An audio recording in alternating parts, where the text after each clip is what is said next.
Welcome back, family. Tonight I want to speak about the manipulation tactics of cults. I've seen it play out right in front of my very eyes. I've seen it play out with people that I thought that I knew well. It's universal, from the lowest to the highest. Lured into control, how cults trap the unaware. Every year, countless people are drawn into cults or groups that operate in ways strikingly similar to cults. These groups may not advertise themselves as dangerous or controlling. In fact, they often appear to offer hope, understanding, or a sense of belonging. The initial attraction can feel comforting, even life-changing, but beneath the surface, a slow and deliberate process of manipulation begins. Cults don't always look like the stereotypes we see in movies. They can take many forms. A so-called revolutionary movement, a spiritual circle, a self-improvement group, or even a sexual community that claims to liberate people from society's constraints. They may promise freedom, but deliver control. They may appear to empower you, but ultimately strip away your independence. What makes cult recruitment so effective is that it works on human needs we all have. The need for connection, purpose, and identity. For someone feeling isolated, misunderstood, or searching for meaning, the attention and acceptance these groups offer can feel like a lifeline. In the beginning, a cult leader and members often seem to understand your struggles better than anyone else. Yet this connection is rarely genuine. Cult leaders and their closest followers are skilled manipulators. They study you, figure out your hopes and fears, and shape their approach to pull you in deeper. They may amplify your frustrations with the outside world, subtly suggesting that only their group has the answers. They build up a sense of us versus them, with your family and old friends slowly becoming the them. This is not a sudden leap into a new faith. It's a gradual walk into a trap. By the time a person realizes they have lost their freedom, personal boundaries, and critical thinking, they may already feel it's too late to leave. Understanding the tactics and red flags is the first step in preventing this loss. The personality of a cult leader. Cult leaders often share a set of traits that make them both magnetic and dangerous. Narcissism runs deep. They see themselves as uniquely chosen, gifted, or enlightened. They often have a charm that can win trust quickly, combined with an ability to read people's emotions and weaknesses with uncanny precision. They can present themselves as saviors, mentors, or visionaries. In public, they may appear kind, wise, and selfless. In private, they are manipulative, controlling, and easily angered when challenged. Criticism is seen not as feedback, but as betrayal. Control is central to their nature. They do not just want influence. They want dominance over every aspect of a person's life. They thrive on admiration and will go to great lengths to protect their authority, even if it means lying, rewriting history, or turning members against each other. Cults rarely recruit through the leader alone. Instead, they use trusted followers to spread the message. These members may genuinely believe they are helping others to find the truth or join the cause. They become living advertisements for the group's supposed benefits. sharing stories of personal transformation, success, or healing. Some members are used strategically to befriend newcomers.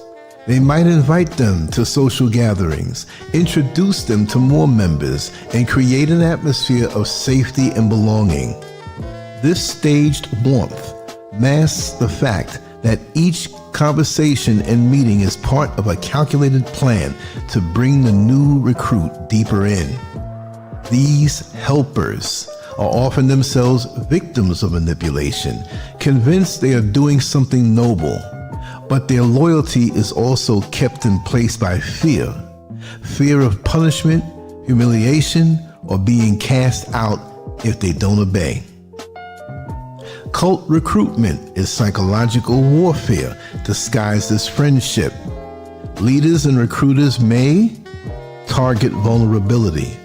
They look for people who are lonely, grieving, or going through major life changes. Mirror beliefs and values. They pretend to share your views, making you feel understood and validated. Offer exclusive knowledge. They claim to have truths that the rest of the world cannot see. Create an emotional high. Through events, rituals, or personal attention, they give a sense of joy and excitement that becomes addictive. Introduce gradual isolation. Bit by bit, they encourage spending more time with the group and less with outsiders. This is a slow shift, so the victim rarely notices the change until they are deeply entangled. Recognizing danger early can save a person from years of control and exploitation. Watch for these signs. A leader or group that demands total loyalty. Claims that outsiders, including your family, are dangerous or misguided. Pressure to cut off relationships with anyone who questions the group. Rules that control your time, money, or personal decisions. A belief that the leader is beyond criticism or moral failure. Promises of special status or deeper truth if you prove your loyalty. If you feel that you can no longer think or decide for yourself without the group's approval, you are already in deep waters. The ultimate goal of most cults is total control. They want your labor, your money, your obedience, and your belief. Some keep you physically confined in a compound. Others trap you mentally so you feel there is no life outside. The emotional grip can be just as strong as any locked gate. The tragedy is that most people in cults never saw the trap until it closed. What began as hope ended as captivity. The only defense is awareness and the courage to walk away even when it feels impossible. You see, cults succeed because they prey on human needs and vulnerabilities. They do not start with threats or demands. They start with kindness, attention, and a promise to understand you. That is why the danger is so hard to spot at first. If you or someone you know is being drawn into a group that isolates them from loved ones, demands absolute loyalty, or revolves around the power of one leader, it is time to step back and evaluate. Trust your instincts when something feels off, even if everyone around you says otherwise. Escaping a cult is not a sign of weakness. It is a declaration of freedom. Many who leave these groups describe the relief of finally thinking for themselves again. It can be a painful process, but it is also the first step toward reclaiming a life of independence and self-respect. Those who have been through the experience often say they wish they had recognized the signs earlier. That is why talking about cult tactics openly is so important. By sharing knowledge, we protect others from falling into the same trap. The world is full of communities, causes, and movements, then they are genuine.